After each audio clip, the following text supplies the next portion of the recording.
former Democratic governor of South Carolina, Jim Hodges. He also serves on the DNC's Rules Committee, and former Republican governor from Vermont, Jim Douglas. Great to have you both, Governor Hodges.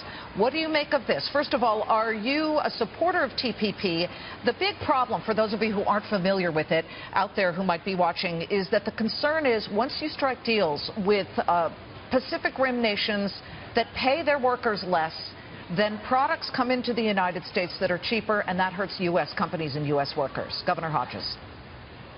Well, this is an area where I disagree with Hillary Clinton on. I have been in favor of the TPP like President Obama, but frankly, she's been consistent on this. She's made it very clear during the campaign that she would not support the TPP, and I accept her at her word. I think she feels that way, that she's opposed to it, and there are a lot of reasons to support Hillary Clinton other than the TPP. But you feel the TPP is something that should go forward, correct?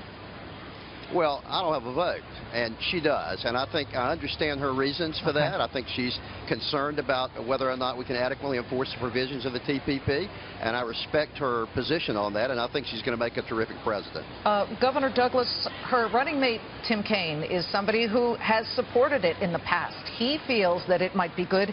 He's a more centrist candidate. Did that make fence-sitters who might be Republican centrists to say, I feel more comfortable with this ticket of Tim Kaine and Hillary Clinton versus had she picked a very progressive, far-left vice presidential running mate?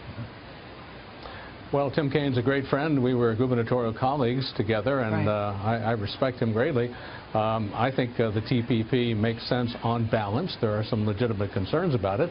This is something where Secretary Clinton was for it before she was against it, and it feeds the narrative that is widely held that she is, shall we say, flexible on some things. But Tim Kaine's a great guy, and I think he was a good pick. You know, it's interesting. There are a lot of accusations of flip-flopping. Donald Trump was for abortion or for pro-choice before he was pro-life.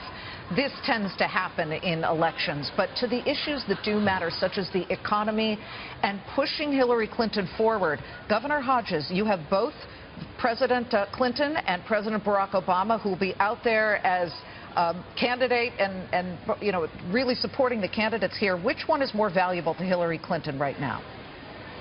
Now, Liz, you're asking me to choose between LeBron James and Steph Curry. I'm not sure I can do that. I think both of them are terrific, but honestly, President Obama, you know, many things that he's built on, that he's developed in this country, Hillary Clinton would build on. So I think that President Obama is likely to be the more valuable surrogate in this campaign by a slight nod. Governor Douglas, what about you? And again, that's the way Governor Hodges sees it, but some people feel that President Barack Obama has not gotten growth back to a trajectory that we feel is fast enough. Well, his numbers are a little north of 50% now, so he's at a good point in terms of favorability, but it's a long time between now and November, and it's very possible that those numbers could slide again.